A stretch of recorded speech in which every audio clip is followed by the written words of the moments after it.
que habitualmente, además de un infradesalinamiento del ST, se acompaña de una inversión asimétrica de la onda T.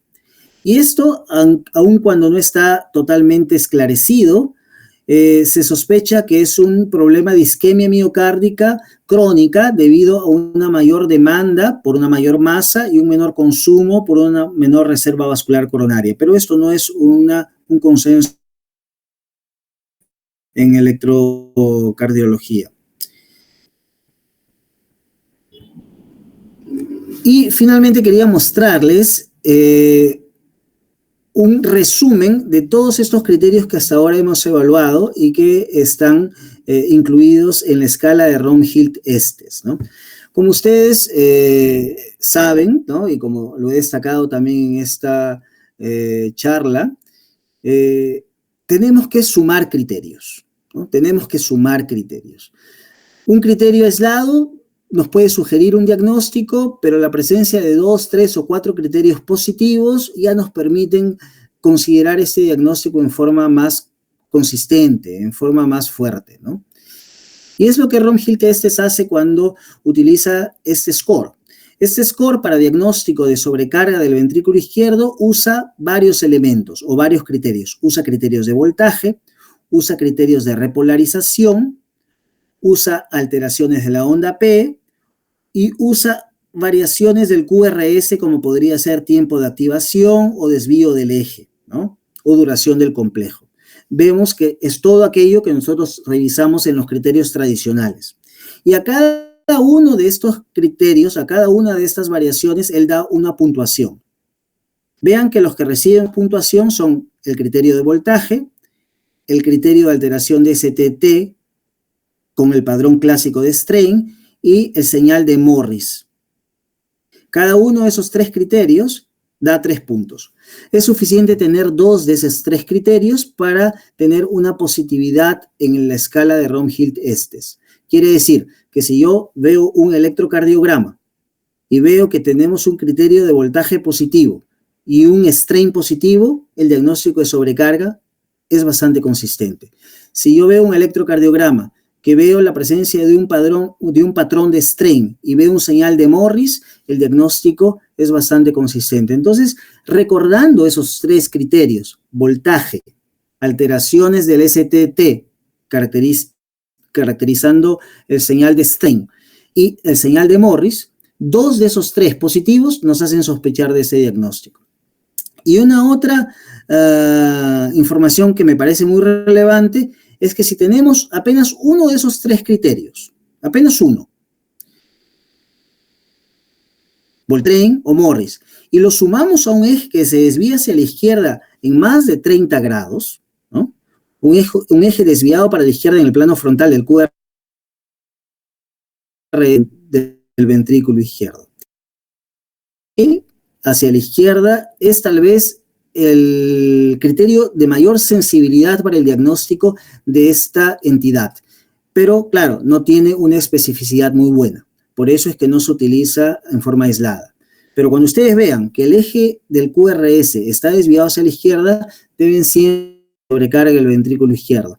Y ahí recordar, entonces, la escala de Rom-Hilt, sumar la presencia de un criterio de voltaje positivo, la presencia del fenómeno de strain o el señal de Morris, y pronto, con uno de estos criterios, más el eje desviado para la izquierda, la sugerencia de que existe sobrecarga del ventrículo izquierdo es muy, muy grande, ¿no? Y en este otro slide yo quería traerles algunas informaciones sobre cómo hacer el diagnóstico en la vigencia de bloqueo de la rama izquierda. Y ahí vamos a utilizar 5 criterios. El criterio de sobrecarga de la aurícula izquierda, la duración del QRS de más de 250 milisegundos, una onda R en ABL de más de 11 milímetros, el desvío del eje hacia la izquierda de menos 40 grados y el criterio de voltaje de Sokolov-Lyon de más de 35 milímetros, ¿no? Tal vez el más práctico puede ser el señal de Morris y la onda R en ABL de más de 11 milímetros. La presencia de cualquier uno de estos criterios nos debe hacer sospechar de la sobrecarga del ventrículo izquierdo acompañando al bloqueo. Pero claro, la acuracia de estos criterios es menor que en la ausencia de este bloqueo de rama. Y aquí un diseño para fortalecer entonces todo lo que hemos dicho hasta ahora. Observen ustedes aquí un ventrículo izquierdo hipertrofiado, ¿no?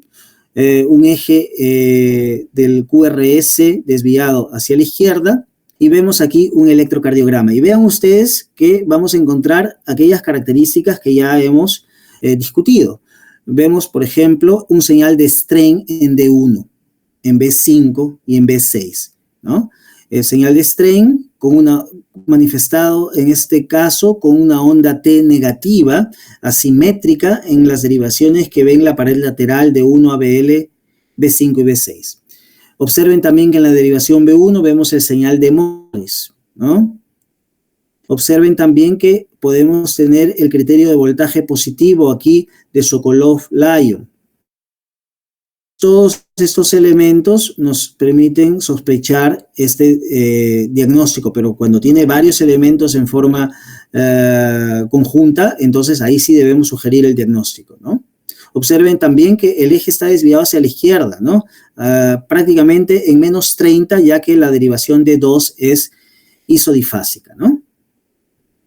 Y aquí un electrocardiograma que nos permite ver en la vida real este diagnóstico, ¿no? Tenemos complejos QRS amplios, ¿no? Y si nosotros sumamos la onda S en V3 con la onda R en ABL, tenemos más de 28 milímetros. Estoy considerando que este paciente es hombre, llena los criterios o alcanza los criterios de voltaje para este diagnóstico. Me parece que alcanza también los criterios de voltaje en cuanto a Sokolov-Lyon, en cuanto a Gubner también los alcanza, pero con voltaje yo no me quedo. Voy a procurar otros elementos que me hagan pensar en este diagnóstico. Y ahí, por ejemplo, veo cómo está el eje, ¿no? Y el eje aquí no llega a estar desviado hacia la izquierda acima de 30 grados porque la derivación de 2 es positiva, ¿no? Entonces vamos a buscar otros criterios. Y ahí veo los criterios de strain o de repolarización ventricular y vemos que sí, en este caso los alcanza. Tenemos un infradesnivelamiento del ST en dado 1, en B5, en B6, con una onda T asimétrica. Esa es la característica esencial del strain, onda T asimétrica. Entonces tenemos varios detalles, ¿no? Criterios de voltaje, criterios de strain, como lo vimos en el caso de la escala de Romhild, basta tener 2 de los 3 criterios mayores, en este caso los tenemos, y ya podemos considerar ese diagnóstico con bastante fuerza. Bueno, y vamos a terminar esta charla en su parte teórica con la descripción de los criterios diagnósticos de la sobrecarga del ventrículo derecho, ¿no? La sobrecarga del ventrículo derecho es más difícil de ser diagnosticada. Es evidente que ustedes ya lo saben, porque la masa del ventrículo derecho es muy inferior a la masa del ventrículo izquierdo. Entonces, para que un aumento en la masa del ventrículo derecho sea capaz de ser diagnosticada por un electrocardiograma, tiene que aumentar por lo menos 3 veces, ¿no? Y eso es a veces difícil que ocurra, ¿no? Y las principales enfermedades que están por detrás de este aumento o sobrecarga del ventrículo derecho son la comunicación interauricular, la comunicación interventricular, la insuficiencia tricúspide, que caracterizan sobrecargas diastólicas, y las alteraciones o enfermedades que determinan una mayor presión sobre el ventrículo derecho, y que son la estenosis de la válvula pulmonar, la hipertensión pulmonar, sea primaria, sea secundaria, sea aguda, que determinan las características de la sobrecarga sistólica del ventrículo derecho. Y vamos entonces ahora a los criterios diagnósticos, ¿no? Así como en la sobrecarga del ventrículo izquierdo, el desvío del eje hacia la izquierda es una señal que nos debe hacer sospechar de este diagnóstico. El desvío del eje hacia la derecha nos debe hacer sospechar de la sobrecarga del ventrículo derecho, ¿no? Es la manifestación más común de la sobrecarga, a pesar de que evidentemente no tiene una especificidad ideal. Vamos a ver qué otras formas tenemos para hacer este diagnóstico. Alteraciones del complejo QRS en la derivación B1. Y aquí tenemos tal vez la forma más común con la cual nosotros podemos hacer este diagnóstico, es la presencia de ondas R amplias en B1, ¿no? o un patrón QR, que ya lo vimos cuando estudiamos el señal de Peñalosa-Tranquesi, ¿no? Que nos demuestra una rotación antihoraria del corazón, y es por eso que aparece la onda Q. Y este es el señal más específico de la sobrecarga del ventrículo derecho, ¿no? Entonces, el más común, el desvío del eje hacia la derecha, y el más específico, una onda R amplia en B1 con un patrón QR o QR, ¿no? Los criterios de voltaje también son importantes en el diagnóstico de sobrecarga, son criterios fáciles de medirse, ¿no? ¿Y cuáles son estos, no? Una onda R en B1 que mida más de 7 milímetros, ¿no? Y si tiene disturbio de conducción, por ejemplo, si tiene un patrón RS-R', la onda R en B1 tendría que tener más de 10 milímetros. Y se estima que en la vigencia de un bloqueo completo de la rama derecha, la R' en B1 tendría que tener más de 15 milímetros para hacer este diagnóstico considerable. Recuerden ustedes que, eso ya lo hemos repetido varias veces, que cuando estamos frente a disturbios de conducción, la acuracia del criterio de voltaje se reduce, pero podríamos considerarlo en estas condiciones, ¿no? Y un criterio bastante interesante es el criterio que nos suma el tamaño de la onda R en B1 con el tamaño de la onda S en B5 y B6, que siendo mayor a 10.5 milímetros nos debe hacer pensar en este diagnóstico. Ya vimos que las alteraciones del QRS en B1 son importantes, pero también podemos evaluar a las alteraciones de los complejos QRS en B5 y B6, ¿no? En donde si nosotros vemos complejos R's mayores, S's mayores o R's menores, S's mayores en las derivaciones precordiales izquierdas, nos sugieren la presencia de una sobrecarga del ventrículo derecho. Y finalmente el strain, así como ocurre en el ventrículo derecho, en el ventrículo izquierdo también ocurre en el ventrículo derecho. Solamente que aquí vamos a evaluar las derivaciones que ven mejor al ventrículo derecho, como son las derivaciones B1, B2 y eventualmente hasta B3. Y si vemos un patrón de strain en estas derivaciones, debemos considerar este diagnóstico. Y en los que trabajan en pediatría, este señal es bastante interesante. Una onda T positiva en B1 en niños mayores de 72 horas y menores de 6 años nos debe hacer sospechar de este diagnóstico. Ustedes saben que la onda T en niños de esta faja etaria es habitualmente negativa, ¿no? Si es positiva, nos debe hacer sospechar de sobrecarga del ventrículo derecho. Y bien, aquí ustedes pueden ver un ventrículo derecho hipertrofiado. Vean que la masa ha aumentado bastante, el eje está desviado hacia la derecha y podemos ver en este electrocardiograma, ¿no?, algunas características esenciales de este diagnóstico. Pueden ver ustedes que tenemos una onda R amplia en B1. Si vamos a los criterios, en este caso no tenemos disturbios de conducción, por lo tanto una onda R de más de 7 milímetros es suficiente para diagnosticar la sobrecarga por criterio de voltaje. Y en este caso esta onda R tiene más de 10 milímetros, ¿no? Y si sumamos la onda R en B1 con la onda S en B6, va a dar más de 10.5 milímetros. Entonces, el diagnóstico por criterio de voltaje está alcanzado. Y aquí también podemos ver el criterio de strain. Observen la onda T negativa, asimétrica en B1, en B2, que nos lleva también a considerar este diagnóstico. Y podemos ver también el eje, ¿no? El eje, si evaluamos la derivación de 1 y ABF, vemos que está desviado hacia la derecha, ¿no? Y un eje desviado hacia la derecha nos debe hacer sospechar de ese diagnóstico. Entonces aquí ya tenemos varias cosas, ¿no? Tenemos eje, tenemos voltaje, tenemos alteraciones de la onda P también que nos hacen sospechar de este problema. Entonces tenemos alteraciones de repolarización. Entonces, sumando más criterios, el diagnóstico de sobrecarga se hace más consistente, ¿no? Y bueno, aquí un ejemplo en un electrocardiograma de la vida real. Observen una onda R muy amplia en B1 y una onda S muy amplia en B6, evidencias de sobrecarga del ventrículo derecho.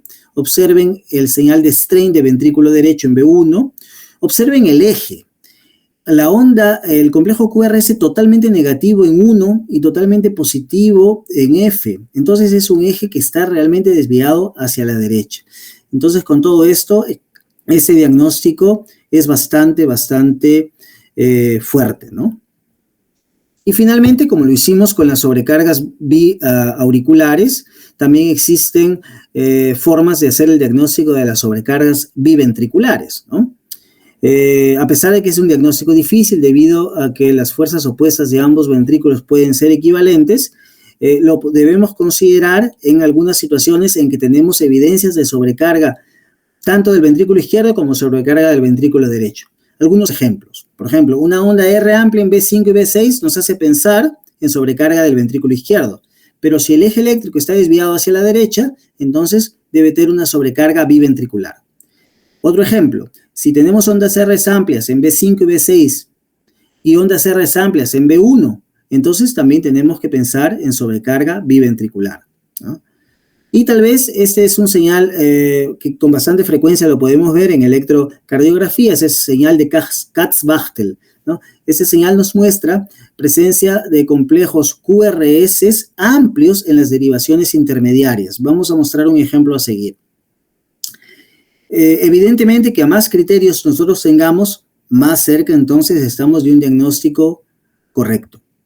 Y aquí, entonces, un electrocardiograma del mundo real, ¿no? Observen evidencias de sobrecarga del ventrículo derecho, una onda R amplia en B1, una onda S, que sumada a esta onda R van a dar más de 10.5 milisegundos, o perdón, 10.5 milivolts o milímetros, señales de sobrecarga del ventrículo derecho.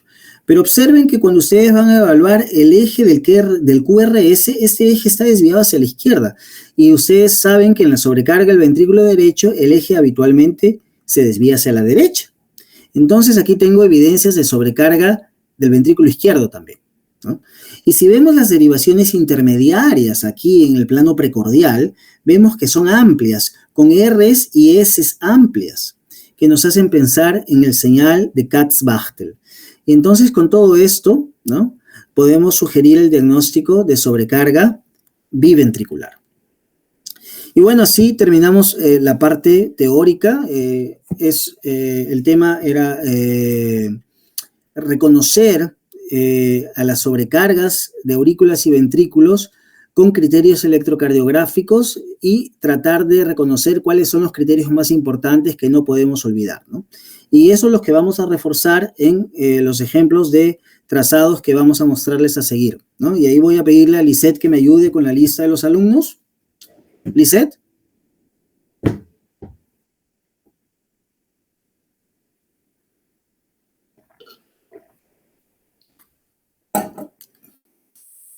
Lisette, ¿estás presente?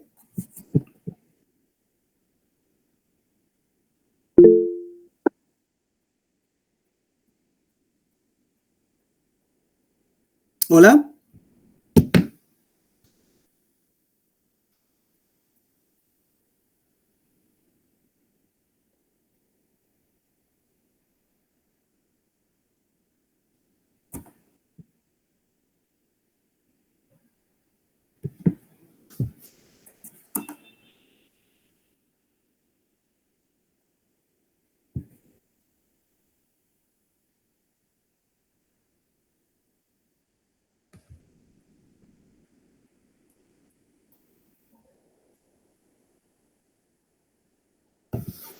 Lisette.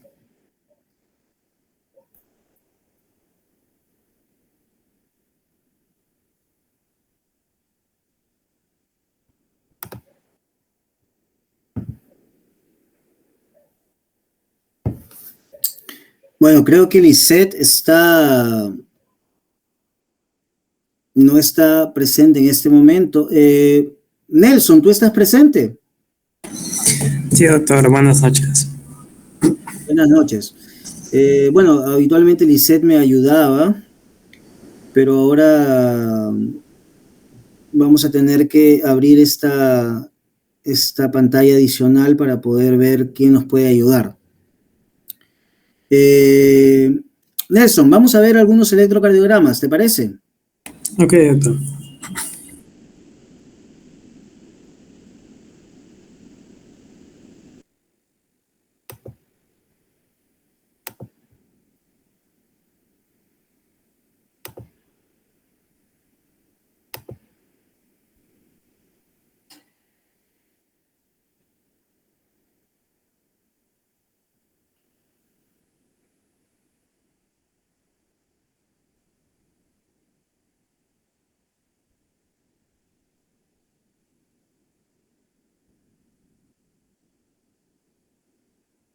Déjame ver.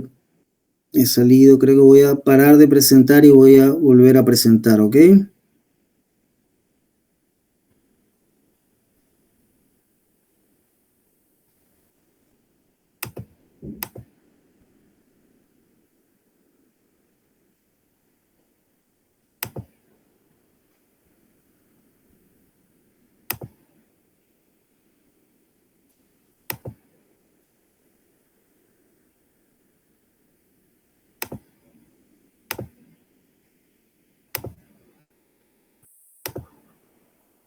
Bien, entonces,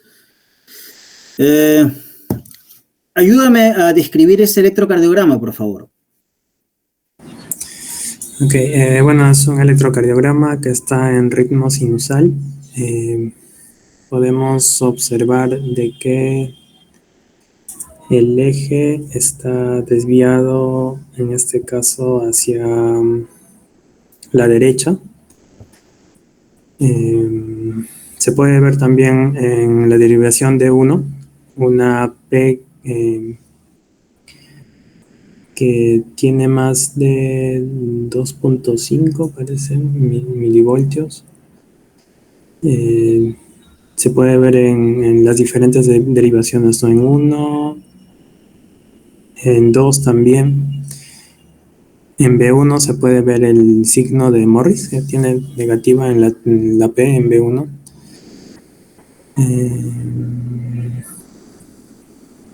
Podemos ver ahí que tiene sobrecarga, ¿no?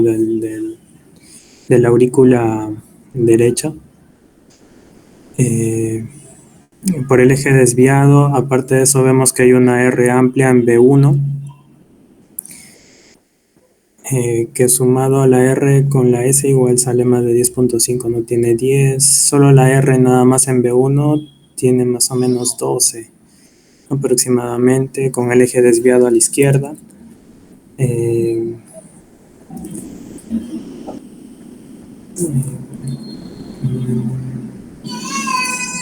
Muy bien, entonces, ¿cuál sería tu diagnóstico? Sería una sobrecarga del ventrículo derecho, con todos esos ¿Solamente? signos. Y de la aurícula derecha también. De la aurícula derecha, probablemente también. Pero también de la aurícula izquierda, ¿no? Tenemos aquí al señal o el signo de Morris, como tú dices, ¿no? Claro, sería de la aurícula izquierda también. Uh-huh. ¿Se ve? ¿Qué enfermedad te recuerda esas tres sobrecargas?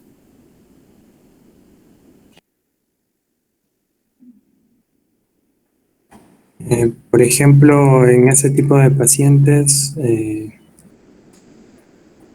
que tengan hipertensión pulmonar, por ejemplo. Uh-huh.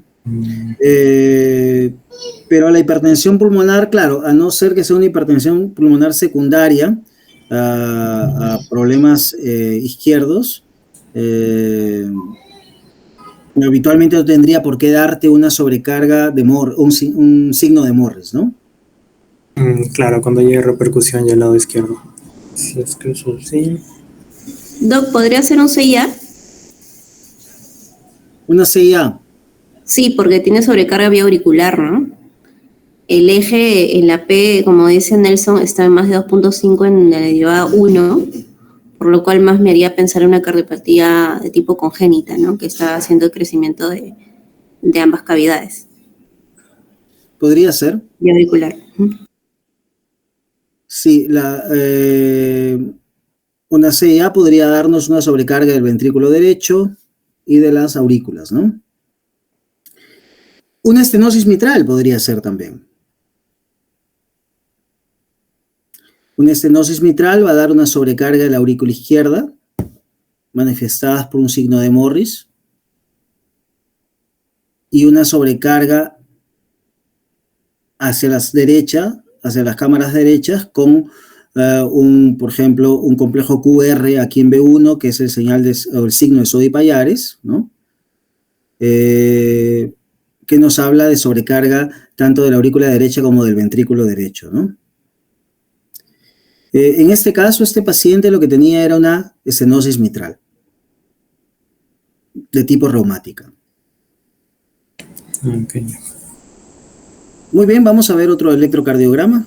Bueno, aquí apenas reforzar las características electrocardiográficas, ¿no? El signo de Morris, el complejo QR. Recuerden el complejo QR, me parece que es una cosa que a veces se nos pasa, pero que ya nos dice que tenemos un problema, porque normalmente en B1 lo que tenemos que ver es onda R, ¿no? Y si vemos QR es porque el corazón está en una rotación anómala, ¿no? Habitualmente corresponde a una rotación horaria y habitualmente esto es consecuencia de una sobrecarga o un crecimiento del ventrículo derecho, ¿no? Observen también este señal de strain en B1. Es interesante porque es otra característica esencial en el diagnóstico de la sobrecarga del ventrículo derecho, ¿no? Y aquí el diagnóstico final, ritmo sinusal, sobrecarga de aurícula izquierda, de aurícula derecha y de ventrículo derecho, ¿no? Bueno, ese es un otro electrocardiograma, es un electrocardiograma un poco más simple. No sé si Lisette ya volvió, me parece que me mandó un mensaje aquí. Sí, doctor, ya estoy acá, disculpe. Nos ayudó hasta ahora Nelson, si tú quieres llamar al próximo alumno para discutir ese electrocardiograma, una señora de 49 años. A ver, un ratito. El doctor Cisneros Rojas.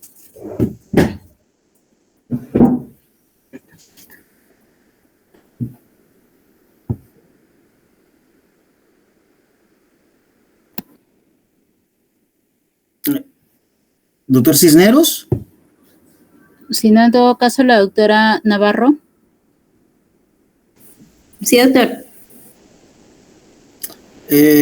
Vamos a describir este electrocardiograma, doctora.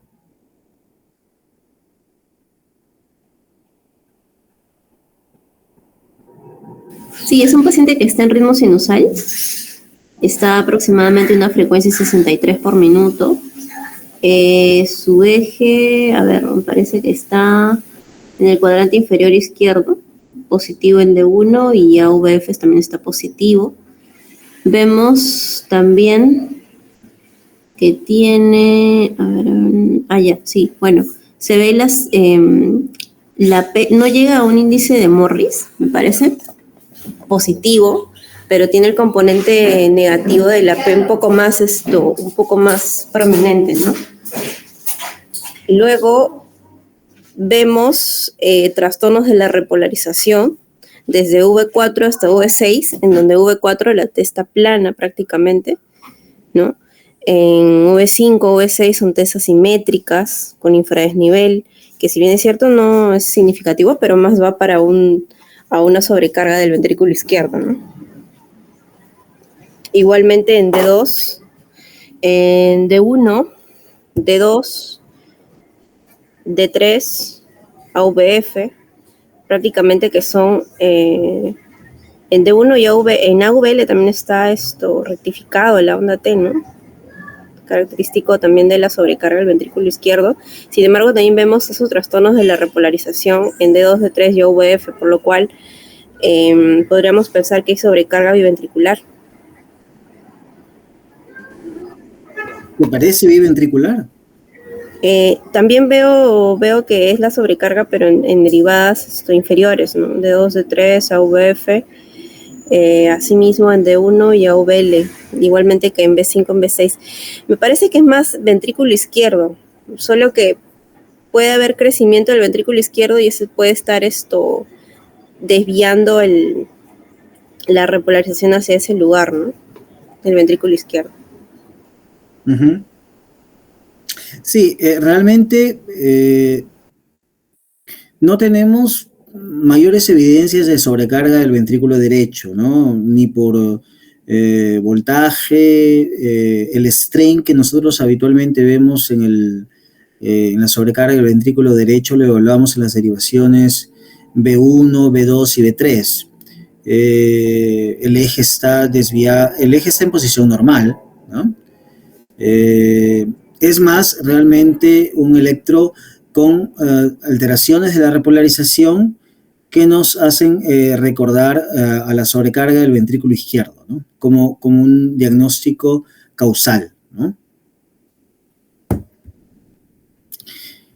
Observen que si nosotros sumamos la onda S en B3 con la onda R en ABL, llegamos a 20 milímetros, que es el criterio de Cornell para el diagnóstico de una mujer, ¿no? Y si vemos el infradesnivelamiento del ST con la onda T asimétrica en las derivaciones que evalúan a la pared lateral, observamos el fenómeno de strain, ¿no? Ambos elementos, si sumados en un score de Rom-Hilt-Estes, darían 6, ¿no? Y con 5 nosotros podríamos hacer este diagnóstico, ¿no? Entonces, este diagnóstico sería sobrecarga del ventrículo izquierdo.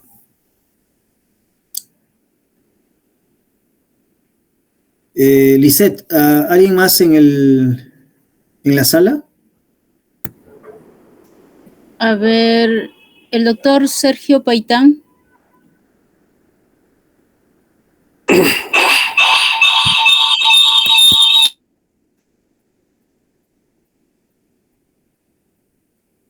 ¿Sergio?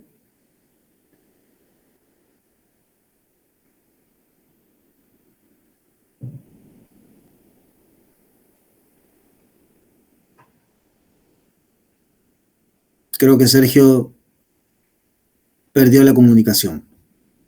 ¿Hay alguien más, Lisette? El doctor Sukasaka.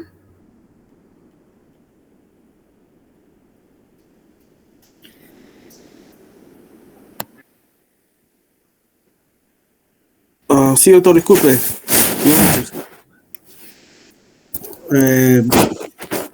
Doctor Sukasaka, tenemos aquí el electrocardiograma de una señora de 71 años.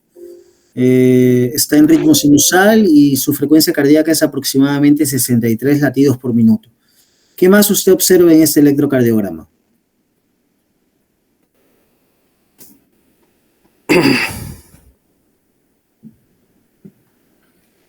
Bueno, es un electrocardiograma con un ritmo sinusal, ¿no? Está el eje desviado a la izquierda, ¿ya? Y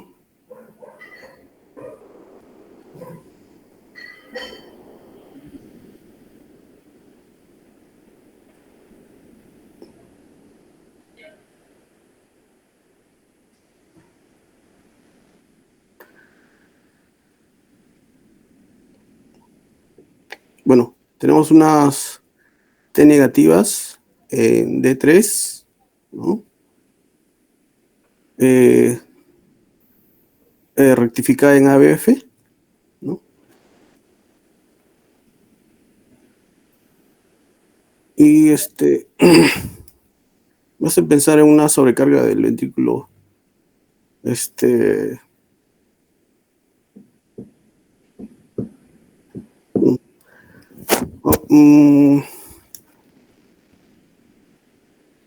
bueno, patrón de sobrecarga del ventrículo izquierdo, me parece, no sé. ¿Cuáles serían tus criterios diagnósticos para una sobrecarga del ventrículo izquierdo?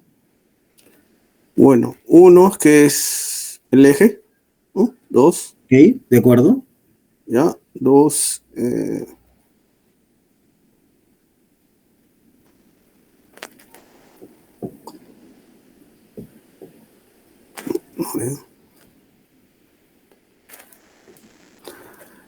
Bueno, el ABLO, ¿no? El ABL está más del valor normal.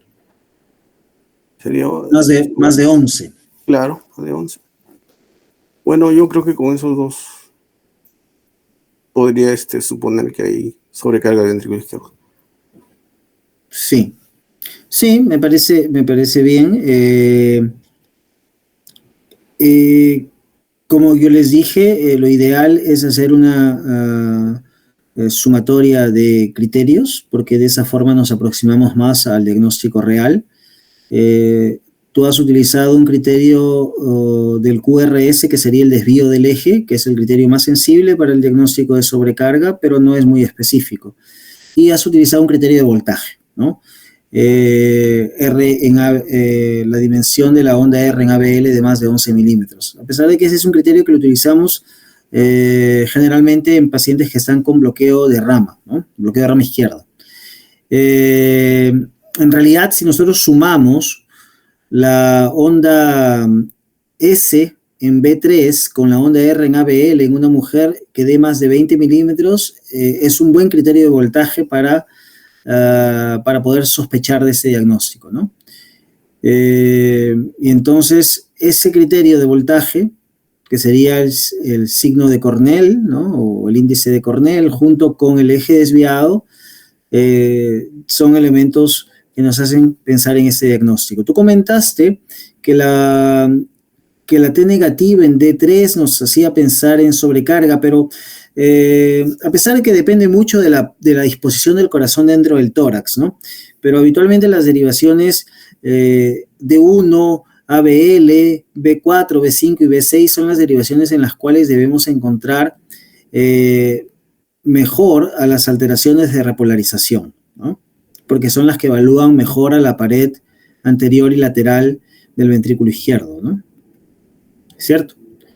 Entonces aquí, reforzando lo que hemos dicho, aquí el eje desviado hacia la izquierda, aquí la onda R de ABL, importante, ¿no? Una tendencia aquí en B6 tal vez a un infradesnivelamiento, pero aún en una fase inicial al punto de que la onda T aún es positiva, ¿no? Pero 2 de 3 criterios, eje y voltaje, nos permiten con fuerza considerar este diagnóstico, ¿no? Ese es un otro electro, es un electro que tal vez lo voy a describir porque no tiene alteraciones tan relevantes, pero se trata de una mujer de 72 años. Lo que llama más la atención es que el eje está desviado hacia la izquierda y está desviado en más de 30 grados hacia la izquierda, porque la derivación de 2 es predominantemente negativa, ¿no? Como es mujer, el señal o el signo de Cornell, si tiene más de 20 milímetros, nos debe hacer sospechar de ese diagnóstico. Y aquí parece que tenemos exactamente 20 milímetros, ¿no? Y entonces, sumando esos dos elementos, como lo hiciste en el caso anterior, nos permiten considerar ese diagnóstico. Apenas que aquí, en la derivación de 2, podemos ver una cierta irregularidad que nos hace pensar en la presencia de extrasístoles auriculares, ¿no? Entonces, aquí reforzando las diferencias electrocardiográficas que nos permiten sospechar la sobrecarga del ventrículo izquierdo, ¿no? Bueno, ese sí es un electro más interesante tal vez para discutir. Lisette, ¿tenemos a alguien más en la sala? El doctor Giancarlo Cárdenas.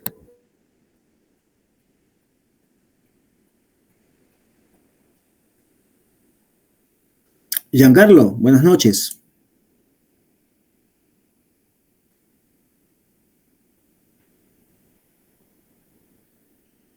Creo que él no está en línea. En todo caso, el doctor Joseph Guamán. Doctor, buenas noches. ¿Qué tal, Joseph? Cuéntame, ¿qué te parece ese electrocardiograma? Es una señora de 72 años. Bueno, doctor, lo primero es un RR irregular sin onda P, es un ritmo de fibración auricular. Bueno, acá encuentro que hay criterios de voltaje para sobrecarga izquierda, tiene ABL más de 11, tiene el Cornell también más de 20, ¿no? Incluso también tiene Lewis. Adicionalmente, a ver por acá. Bueno, tiene unas ondas T un poco negativas en D1 y ABL, no se ve muy bien. En B5 sí se ve el ST levemente descendido, que es un criterio, bueno, y dándote es un criterio de repolarización para sobrecarga izquierda. ¿Qué más de esa paciente? El eje también está hacia la izquierda, aproximadamente, bueno, relativamente, ¿no? Porque ABF es negativa, pero D2 es positivo todavía, ¿no? Entonces quiere decir que está entre -15, menos 30 máximo, ¿no? A ver, ¿qué más puede haber aquí? Bueno, todo eso básicamente miro. Cierto. Bueno, yo creo que sí has descrito los principales detalles, ¿no? Tenemos entonces a una paciente que está en fibrilación auricular. Yo personalmente, a mí me gusta definir a la fibrilación auricular como una ausencia de ritmo, ¿no?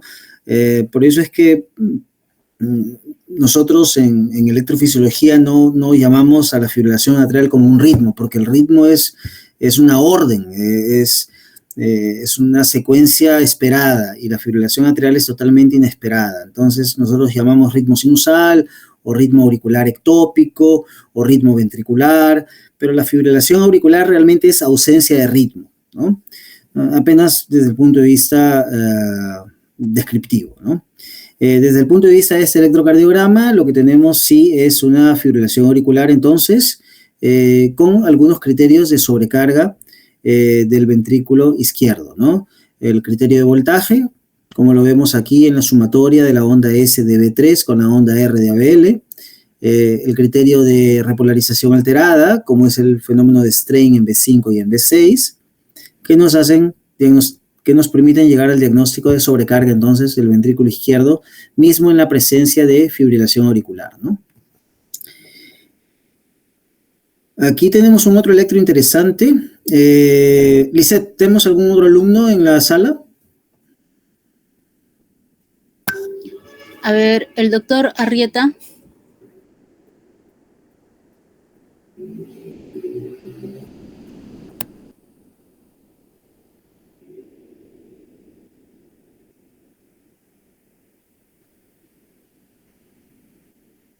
Buenas noches, doctor. Hola, ¿cómo está? ¿Qué tal? Cuéntame. Tenemos aquí a un muchacho de 17 años. Está en ritmo sinusal, tiene una frecuencia aproximada de 83 latidos por minuto y le hemos hecho ese electrocardiograma. ¿Qué te parece? A ver, sí, exactamente es un paciente que está en sinusal. El eje está un poco desviado hacia la derecha, ¿no? El 1 de 1 negativo. Tiene, bueno, ondas R prominentes, digamos, en B1, B2, ¿no? En la 6 está un poco más isoeléctrico, sí. Las ondas T están un poco aplanadas en B5, B6, más presiona para un tema de una sobrecarga de ventrículo derecho, ¿no? Sí, En ese caso. me parece. ¿Alguna otra observación del electrocardiograma? Unas 4 gasas que están compresivas con una faja.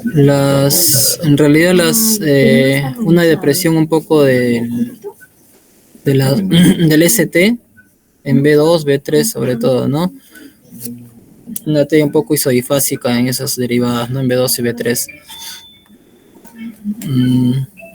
Después no se encuentra un signo de una onda positiva, digamos, en B1 de la onda P que sea como un tipo de sobrecarga derecha o algo, ¿no? Sobre todo sobrecarga del ventrículo derecho, lo que me impresiona con un eje derivado a la derecha, ¿no? Si no observásemos el plano frontal, en el que evidentemente vemos que el eje está desviado hacia la derecha y eso es una gran sospecha de que el ventrículo de derecha esté crecido, que se manifieste como sobrecarga. Si no vemos ese plano frontal y solo viésemos el plano horizontal, claro que el diagnóstico de sobrecarga también sería un diagnóstico a ser considerado. Pero ¿qué otro diagnóstico tú considerarías? ¿Cuál sería tu diagnóstico diferencial?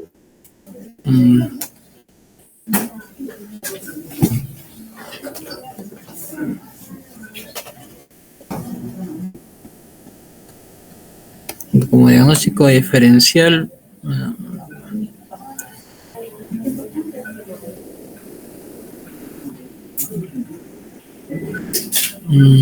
Bueno, aparte de poder observar una pobre progresión de la R, digamos, no hay una buena transición, no se llega a tener una transición propia, y las R prominentes en B2, B3, no sé, se me escaparía de repente otro diagnóstico diferencial, en este caso B2, B3.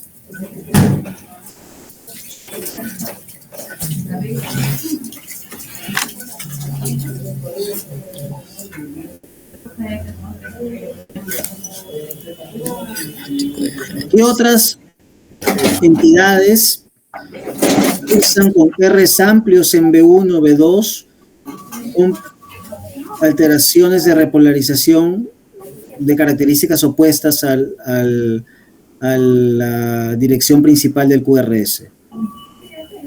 ¿En qué más tú piensas cuando ves un electro así?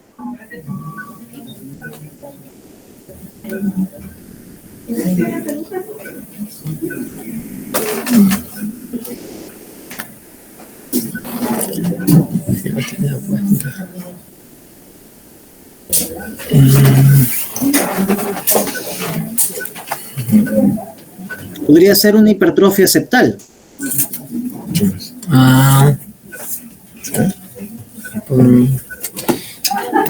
Se refiere por el B2, B3 que tiene los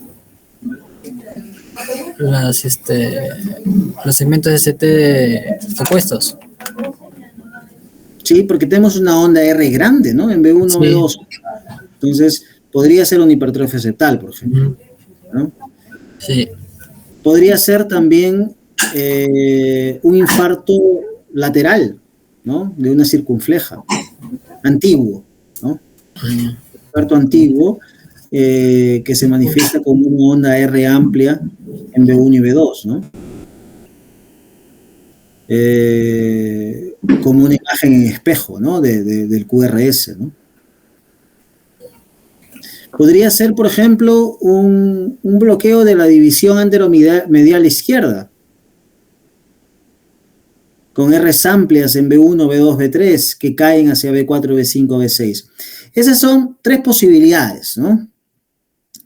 Claro, por ejemplo, del bloqueo divisional anteromedial tal vez no sea tan consistente este diagnóstico porque el QRS está estrecho, ¿no? La hipertrofia septal habitualmente cursa también con un QRS más alargado, ¿no? El diagnóstico en este paciente realmente fue de una sobrecarga del ventrículo derecho, pero lo que te detallé ahora, ¿no?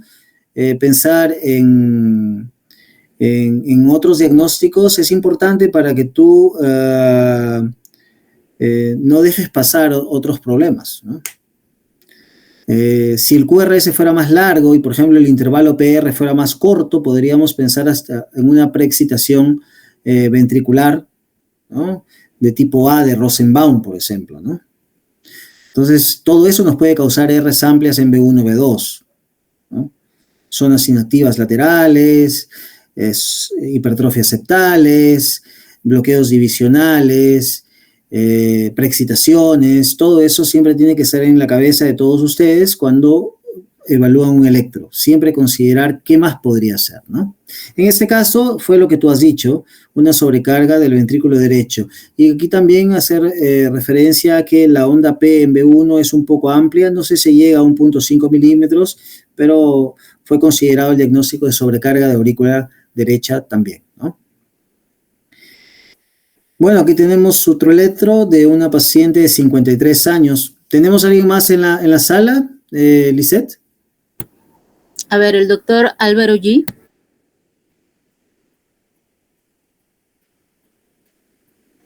Buenas noches. Hola, Álvaro.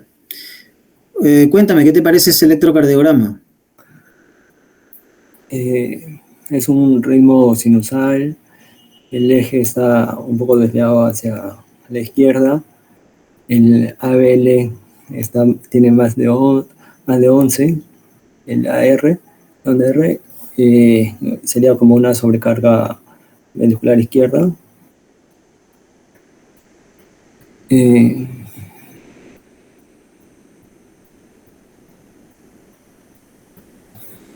ver.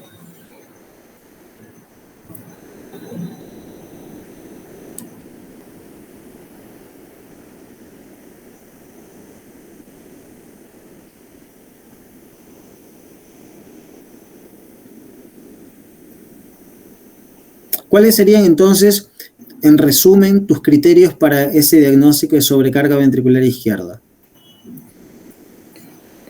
La desviación del eje a la izquierda, la R más de 11 en ABL.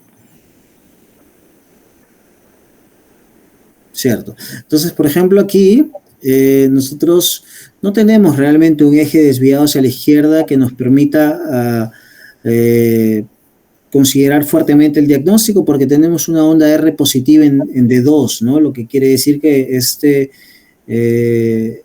eje debe estar entre 0 y menos 30, ¿no? Y el eje diagnóstico es mayor a menos 30 o inclusive mayor a menos 40.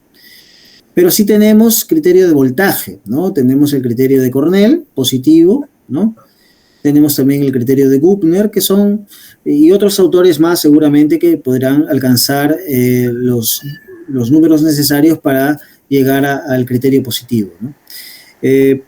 Pero el segundo criterio mayor, en este caso, porque ya les dije que si vemos la escala de Rom-Hill testes o el score de Rom-Hill testes, que me parece muy interesante porque suma criterios y tiene 3 criterios mayores. El primer criterio es el voltaje, el segundo criterio es el strain y el tercer criterio es el Morris, ¿no? Morris no tenemos, pero sí tenemos voltaje, visto aquí como Cornell, y sí tenemos strain, que lo vemos aquí en la pared lateral, ¿no? Donde debemos buscar el strain, ¿no? Entonces, sumando esos 2 criterios, nos acercamos de mejor forma a este diagnóstico, ¿no? Entonces, aquí reforzando lo que hemos dicho, strain, Cornell, sobrecarga entonces del ventrículo izquierdo. Bueno, y creo que así llegamos al final de nuestra charla de hoy. No sé si alguien tiene alguna pregunta, alguna duda, algo no ficó tan claro.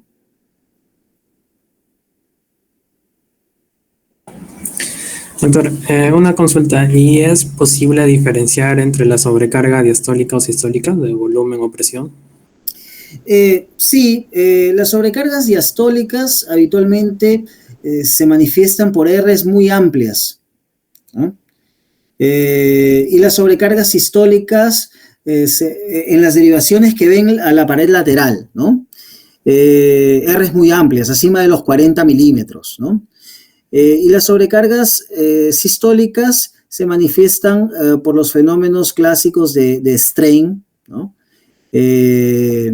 Y de esta forma nosotros podemos aproximarnos a ese diagnóstico. Ahora, yo cité esos dos tipos de sobrecargas porque simplemente se trata de un curso de electrocardiografía, ¿no? Entonces tenemos que citar las diferentes posibilidades diagnósticas.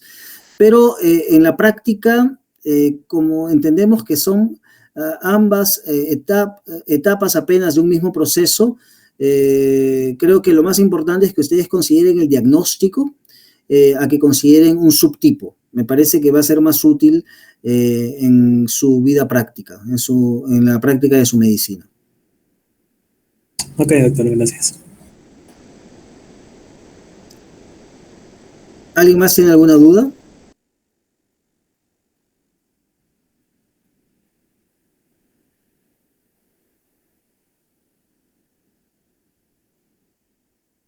Doctor, una consulta. Creo que dio un score para el tema de sobrecargas auriculares. De repente no lo escuché bien. ¿Hay un puntaje mínimo para valorar probabilidad o score máximo, mínimo? Cuando hablaba de los criterios de voltaje, todos esos, dio un score. Sí. No escuché si había un máximo, mínimo o algo de eso. Algunos valores. En el score de Rom-Hill testes, tú dices. Sí, exacto. O sea, ¿cuánto es el puntaje para valorar probabilidad?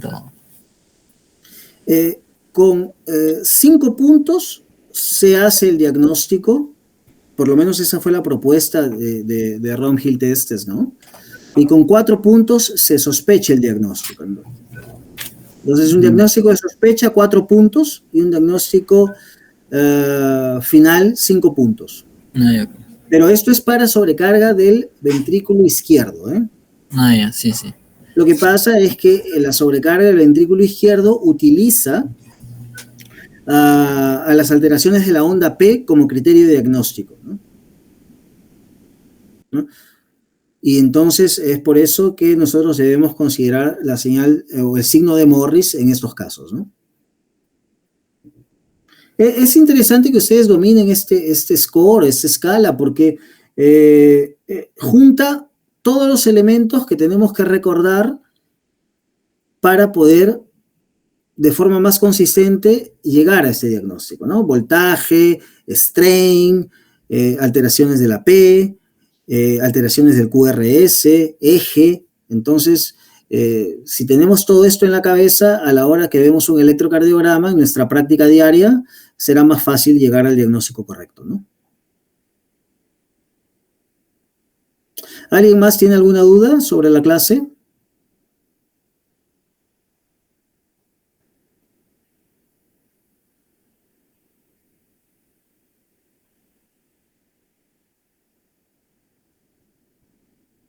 Bueno, Lisette, entonces yo creo que ya podemos llegar al fin, ya son 10 para las 9 en Lima, ¿no? Sí, doctor. Bueno, me parece que al final se unieron más alumnos, ¿no? Sí, sí, doctor. Excelente, espero que hayan podido aprovechar entonces esta charla. Creo que ustedes tienen otras clases con el resto de ponentes de este curso de electrocardiografía. Espero que las aprovechen bastante. Y si ustedes tienen alguna necesidad de alguna resolución de problemas electrofisiológicos, pueden contar conmigo. El doctor Mario tiene mi contacto. Espero que les haya gustado el curso. Buenas noches y buen descanso. Buenas Muchas noches. gracias, doctor. Gracias, doctor. Hasta luego, doctor.